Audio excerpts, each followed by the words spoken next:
Mambo vipi mwanamichezo, ni wakati mwingine tena mzuri kabisa tunakutana katika chaneli yako pendwa kabisa ya Kings Media, tukiweza kujuzana yale yote makubwa ambayo yanaendelea kwa sasa ndani ya kikosi cha klabu ya soka. Si wengine unazungumzia hawa ni wekundu wa Msimbazi Simba, kwa kile ambacho kinachoendelea kwa sasa kwenye kikosi chao.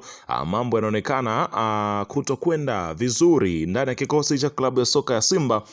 Taarifa ni nzito kwelikweli, na mimi nimekusogezea hapo, utakwenda kujua kile ambacho kinachoendelea kwa sasa kwenye kikosi cha klabu ya soka Simba. Vipi, kuna usalama? Yote hayo na mengine mengi utakwenda kuyajua hapa katika dakika hizi ambazo umeweza kunipa macho na masikio yako kuweza kusikiliza kile ambacho kinachojili ndani ya kikosi cha klabu ya soka ya Simba Sport Club, ambapo wameweza kutoa taarifa yao na kile ambacho mchezaji mwenyewe ameweza kufunguka kuhusiana na kile ambacho mimi nimekusogezea hapa. Utakwenda kujua mwanzo mwisho jinsi ambavyo sakata hili linaloendelea kwa sasa kwenye kikosi cha Simba. Ila kabla tujaendelea, nikukumbusha kwamba kama ni mara yako ya kwanza kabisa unatembelea katika channel ya hapa nazungumzia Kings Media, ajua kwamba umepitwa na taarifa nyingi. Sasa ili usiendelee kupitwa na taarifa zetu, cha kufanya ni kitu rahisi kabisa. Kwenye simu yako ni kubonyeza tu ano jekundu liloandikwa hapo no subscribe, na kisha kubonyeza alama ya kengele iliyokuwa hapo chini pembeni. Kufanya hivyo kutakuwezesha wewe kupata taarifa zetu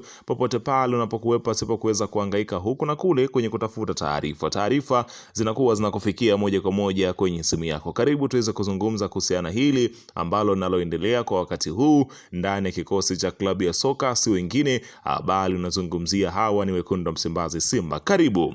Bana, klabu ya soka ya Simba Sport Club wanahakikisha kwamba kile ambacho kinachohitajika kinaweza kufanyika kwa wakati sahihi, ili kuweza kuhakikisha kwamba wanapata kurudi katika angalau lile ambalo wamezoea kwa kipindi cha muda mrefu. Wamekuwa hawapati kile ambacho wanachokuwa wakiweza kukihitaji. Unafahamu ya kwamba kwa sasa hivi kumekuwepo na vuta ni vutane ya wachezaji, hususan wachezaji kutoka kwenye kikosi cha klabu ya soka ya Simba kuelekea katika kikosi cha klabu ya soka ya Yanga. Si taarifa ya kwanza kuweza kuisikia juu ya mchezaji nyota kutoka Simba kuelekea Yanga. Ilikuwa hivyo kwa Jonathan Mkude, ikawa hivyo kwa Clatous Chama, ikawa hivyo pia hapa kuzungumzia kwa Mohamed Hussein Shabalala Zimbu Junior. Sasa kinachoendelea kwa sasa ndicho kinachoendelea kutokea, ambapo taarifa zinaelezwa kwamba Eli Mpanzu Kibisawala huenda akawa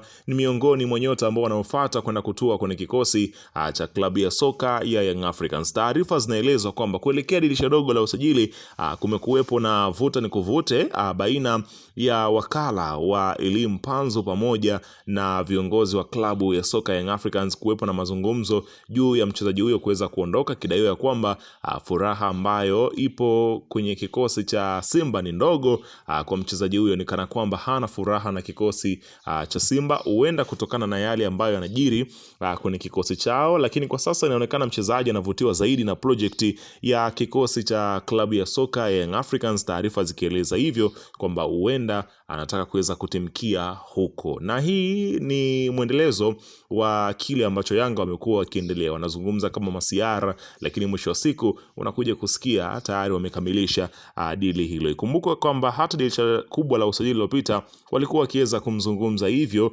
kwamba wanamhitaji nyota huyo, lakini mwisho wa siku haikuwezekana. Lakini katika taarifa nyingine inaelezwa kwamba uongozi wa Simba ambao ni bodi ya wakurugenzi ya klabu ya Simba wapo kwenye kikao kizito muda huu cha kufanya maamuzi magumu pamoja na hilo swala, lakini kujadili pia mambo mbalimbali kuhusu klabu yao, ikiwemo usajili wa dirisha dogo, beki wa kati na upande wa kulia na kushoto na viungo. Lakini jambo la pili, kocha mpya kabla ya Januari, yani wampate kocha mpya kabla ya Januari, lakini kuachana baadhi ya wachezaji ambao wapo kwenye kikosi cha klabu ya soka ya Simba ambao wanaona kabisa pengine ndo wanakwamisha wao kuweza kufikia malengo yao. Lakini pia Simba wanafuatilia AFCON kupata wachezaji wazuri, yani wakiwa na maana ya kwamba wanafuatilia mashindano haya ili kuweza kuchagua wachezaji ambao watakaoweza kuwafaa kuweza kuhakikisha kwamba wanarudia katika ule ubora ambao wako nao. Ikumbuke kwamba Simba Sport Club kwa sasa ambayo imekuwa na mvutano kweli kweli, pia hata kwenye uongozi huko mambo pia bado hajakaa sawa. Tusubiri kuweza kuona dili hili la Elly Mpanzu na mengine mengi yatakwenda kuishaje. Ila weka maoni yako hapo chini katika upande wa comment.